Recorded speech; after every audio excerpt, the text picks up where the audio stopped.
ustedes, el pastor y evangelista Gavis Joel Bermúdez, la palabra que iluminará tu vida. Muy buenos días para todos, les bendigo poderosamente en Cristo Jesús. Espero que te hayas levantado muy bien, bendecido y en victoria. Te saludo a tu pastor y evangelista Gavis Joel Bermúdez y agradezco a Dios por la oportunidad que me da nuevamente de poder dirigirme a ti y extenderte las buenas nuevas de salvación.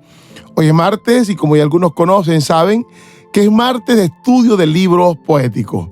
Aquellos que llevan el hilo tonal de este ministerio saben que estamos meditando en el libro de Proverbios de Salomón y otros sabios inspirados por el Espíritu de Dios para traer sabiduría y conocimiento a nuestras vidas, para no caminar como neófitos, sino como entendidos y bajo la palabra que es lámpara a nuestros pies. Como siempre, le pedimos la dirección al Espíritu Santo para que nos permita poder entender sus palabras.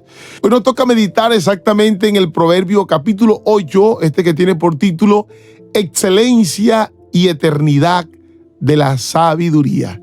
Tremendo como el proverbista no ha venido hablando en una misma línea, con un mismo objetivo, y es llevarnos a que entendamos lo importante que debe ser para nosotros la sabiduría. No en vano, Salomón dijo, por encima de muchos beneficios terrenales, materiales, pidió la sabiduría. En medio de esta petición fue un hombre inteligente y obviamente sabio, pero Dios le entregó más sabiduría para poder operar en justicia.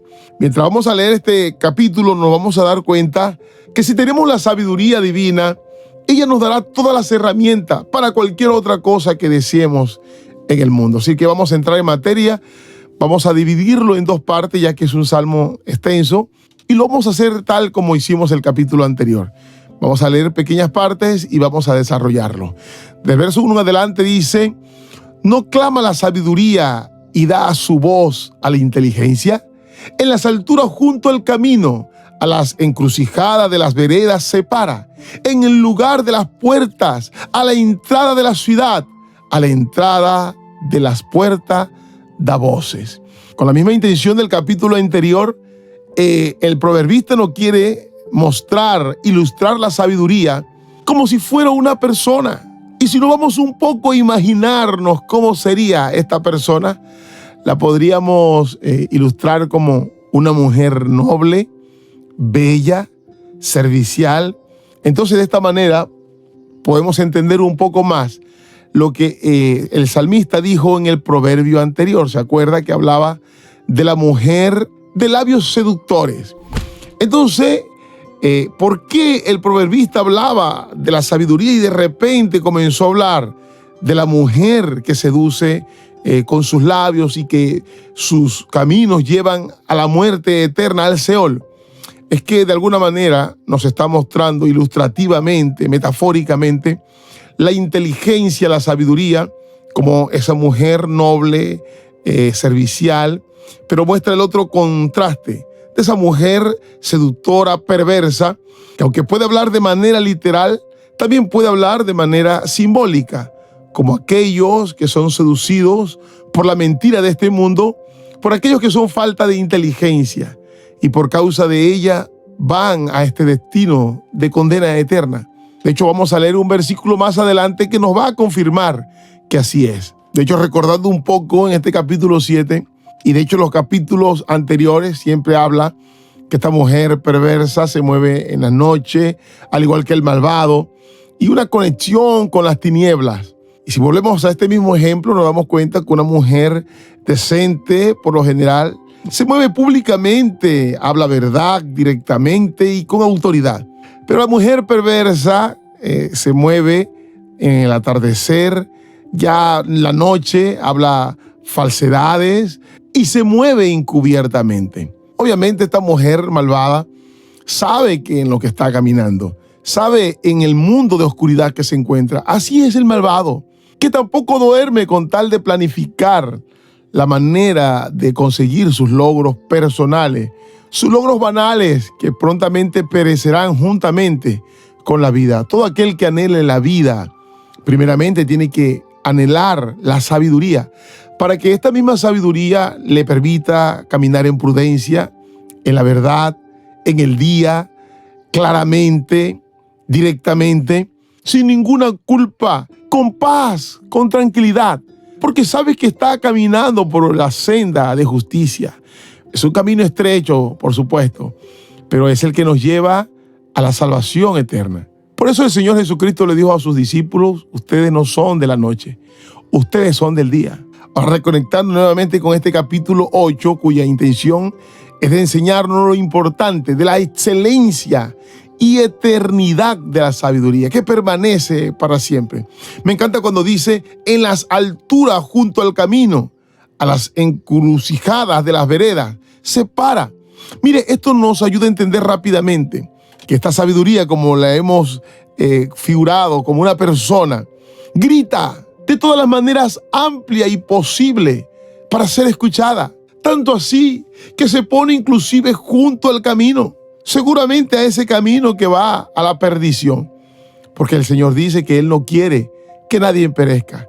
Dios anuncia, Dios habla, pero es la necedad del hombre que muchas veces se niega a recibir la palabra, la sabiduría de parte de Dios, para que tengan la capacidad de apartarse de aquel camino de maldad. Yo lo he dicho en otras ocasiones, que el juicio al hombre no llega tanto por el pecado en sí, sino por su necedad de no escuchar, de no recibir la misericordia y benevolencia de nuestro Padre Dios, que nos ha extendido a través de Jesucristo. Entonces la sabiduría está clamando en todas partes, en lugares públicos, en las puertas, en la entrada de la ciudad, esperando ser oída. No sé si esto les recuerda un poco cuando Noé estaba proclamando sobre el diluvio. Y aunque nunca había llegado un diluvio antes, era una palabra de revelación y de verdad para que muchas personas pudiesen aceptar y poder reconocer la advertencia de parte de Dios y se apartaran de sus malos caminos. Así me imagino que tal opera la sabiduría. Clama, esperando ser escuchada. Ahora me imagino, como dice su palabra, que por causa de este anuncio de la sabiduría en todos los lugares, el hombre también tendrá que dar cuenta, porque no ha hecho excepción de persona alguna. En diferencia de lo que puedan pensar a lo mejor algunas personas pulcras, cultas, la sabiduría es para todas las personas, para las personas común. Y esto no está relacionado simplemente con una carrera o un doctorado. Esta es una sabiduría que viene de lo alto y que le da la capacidad, como hablamos desde el principio, de conquistar muchas metas. Y yo siempre pongo como ejemplo al apóstol Pedro. Era un hombre que pescaba, a lo mejor un poco iletrado, falta de conocimiento con relación a las cosas humanas, falta de ética, de pronto de costumbres, de modales. Y cuando lo vieron predicar con tal sabiduría, todos quedaron atónitos y preguntaron: ¿acaso este no era Pedro el pescador? ¿Nota usted cómo una persona, cuando recibe el Espíritu Santo, recibe juntamente uno de sus frutos, que es la sabiduría, el conocimiento, la inteligencia? Y esto puede despertar un sinfín de cualidades hermosas que a lo mejor la persona desconocía, y aún las personas a su alrededor. Lo que puedo comprender es que cuando nosotros damos atención a la sabiduría divina, nos da la capacidad de tener una mente un poco más amplia, de proyectarnos a las cosas espirituales y ver las cosas entonces materiales con una claridad, con una perspectiva diferente, más real. Entonces, si analizamos muy bien, podemos llevar a entender lo que está diciendo el proverbista: la excelencia y la eternidad de la sabiduría. Y lo importante, como lo ha venido hablando desde el capítulo anterior, que es para nuestras vidas. Ahora en el verso 4 dice: oh hombres, a vosotros clamo, dirijo mi voz, a los hijos de los hombres, entended. Oh simples, discreción, y vosotros necios, entrad en cordura. Oíd, porque hablaré cosas excelentes y abriré mis labios para cosas rectas. Porque mi boca hablará verdad y la impiedad abomina mis labios. Justas son todas las razones de mi boca. No hay en ella cosas perversas ni torcidas. Todas ellas son rectas al que entiende, y razonables a los que han hallado sabiduría. Recibid mi enseñanza y no plata, y ciencia antes que el oro escogido, porque mejor es la sabiduría lámpara que las piedras preciosas, y todo cuanto se puede desear no es de compararse con ella. Tremenda analogía comparativa que nos hace la palabra sobre la bondad que la sabiduría promete. Mire que le está ofreciendo a los hombres simples discreción, y a los necios les está ofreciendo cordura. Además de esto, nos promete cosas excelentes, no medianas, regulares, sino excelentes. Nos va a conducir a las cosas rectas, a la verdad, a la impiedad. Significa que cuando una persona está hablando mentira, se conduce a la impiedad, a la mediocridad, a las cosas torcidas. No está la sabiduría de Dios. No hay muestra de sus frutos. Y esto da a entender cómo está entonces todo su ser. Bajo engaño, bajo mentira y motivaciones incorrectas. La palabra del Señor dice que el principio de todos los males es el amor al dinero. Y muchas personas que andan en este amor al dinero practican estos mismos frutos que hemos hablado. La mentira, la impiedad y las cosas torcidas. Por eso el verso siguiente nos está diciendo que debemos recibir la enseñanza y la sabiduría más que la plata, más que el oro. Lamentablemente la sociedad, el mundo, está buscando más estas cosas que la sabiduría. De hecho, comienzan a caminar en el camino estrecho que lleva a la salvación y vida eterna, pero comienzan a haber algunas restricciones con relación a lo económico e inmediatamente desertan del camino, lo abandonan. Y es porque no logran ver lo que hay más allá. No sé cuánto han visto aquella reflexión de aquel que está cavando una mina y ya está a punto de encontrar un diamante, y justo en ese momento se regresa, abandona la misión. ¿Dónde quedó todo aquel esfuerzo? La razón de todo esto es porque está poniendo su mirada en las cosas que se ven y no en las que no se ven, pero que hay eternidad. Por eso este verso termina haciéndonos una comparativa para que analicemos la grandeza de la sabiduría. Aunque decimos muchas cosas en este mundo, por grandes, inmensas, asombrosas que se vean, no la podemos comparar con la sabiduría. No sé cuántas personas han visto a otros con falta de sabiduría teniendo mucha riqueza y se le ha esfumado en sus manos.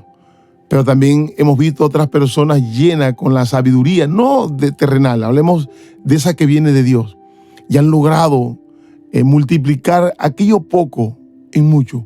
Este es un principio del Padre. De hecho, Él dice que Él creó esta tierra con la sabiduría cuando estaba desolada, estaba vacía, estaba sin orden, no valía nada, pero su sabiduría la convirtió en un lugar muy especial. Ahora vamos a ver cómo se describe la sabiduría a sí misma. Del verso 12 en adelante dice: yo, la sabiduría, habito con la cordura. Ya habíamos hablado sobre esto, pero nos está diciendo esta descripción tan importante. Y hallo la ciencia de los consejos. El temor de Jehová es aborrecer el mal, la soberbia y la arrogancia, el mal camino, y la boca perversa aborrezco. Ya en el capítulo anterior también el Padre nos muestra su reacción con relación a estos frutos. Hoy vemos personas adineradas, pero cuánta arrogancia, cuánta perversidad, cuántas palabras en su boca llenas de vanidad, de necedad. La misma palabra dice que detrás de la altivez y el orgullo está la caída del hombre. La razón la podemos entender en este verso: por falta de la sabiduría divina. Mira lo que dice el verso 14. Conmigo está el consejo y el buen juicio. Yo soy la inteligencia, mío es el poder. Por mí reinan los reyes y los príncipes determinan justicia. Por mí dominan los príncipes y todos los gobernadores juzgan la tierra. Yo amo a los que me aman y me hallan los que temprano me buscan.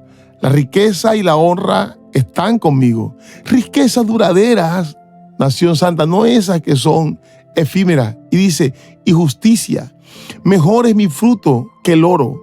y que el oro refinado y mi rédito mejor que la plata escogida. Aquí volvemos nuevamente a hablar de una dimensión espiritual. Muchas personas que dominan sobre la tierra, aún lo que tienen le pertenece a Dios. Por más que se afanen y que se sientan poderosos, el día que partan no se van a llevar nada, porque todo le pertenece a Dios. Ahora, todos aquellos que hemos puesto, inclusive nuestros deseos, hemos dejado los intereses de este mundo por dedicarnos por medio de la sabiduría divina en los asuntos del reino de los cielos, nosotros nos espera una riqueza duradera que hemos adquirido a través de la justicia en Cristo Jesús. Y aunque ahora de momento usted en sus escenarios terrenales, en su proceso, en su caminar en Cristo no lo vea visible, la palabra nos está hablando aquí de un rédito. O sea, todo aquello que se está acumulando allí, el Señor nos los va a recompensar de una manera múltiple en las cosas venideras y eternas. O sea que vale la pena. Entonces pensar de esta manera no es más que el fruto de la sabiduría divina que viene conectada con la cordura. Pensar de esta manera nos hace personas sensatas que viene con el mismo paquete de la sabiduría. Ahora, otra cosa que leímos en este verso y que lo podemos notar muy a menudo es que cuando hay sabiduría también se aborrece el mal. Por eso la palabra dice, el principio de la sabiduría es el temor a Jehová. Y ese temor a la vez nos hace aborrecer aquellas cosas que van en contra del orden de Dios. Me encanta porque el Padre siempre nos ayuda a entender de que Él honra a los que le honran. Entonces podemos concluir que la sabiduría, aquellos que buscan, que le siguen, Él está dispuesta para bendecirlo. Porque es una forma de honra del Padre por haber prestado atención, por recibirla con mansedumbre, con obediencia, con humildad, no con altivez y arrogancia. Por eso tenemos esta gran recompensa del Padre, que es la bendición a través de ella. La mayor de todas es que nos conducirá por el buen camino y no nos dejará desviarnos ni a derecha ni a izquierda. Espero que este tema, hablando una vez más sobre la sabiduría divina, pueda quedar guardado en tu corazón, que le aproveches, que procures tener esta sabiduría en ti. Pídele al Padre y el Padre te la dará. Está muy atento a recibir sus consejos, pero también está muy atento, inclusive, a renunciar a aquellas cosas visibles, físicas, aquellas motivaciones de este mundo, al amor por la plata y el oro, por dedicar atención a lo verdaderamente importante. Cuando ya tienes la sabiduría, ella se encargará de darte todas aquellas cosas que son añadiduras. Ahora sí entiendes por qué Salomón, antes de pedir cualquier cosa, pidió sabiduría. Espero que tengas la capacidad de pensar de la misma manera como lo hizo Salomón. Te bendigo grandemente y esto fue Lámpara a tus pies.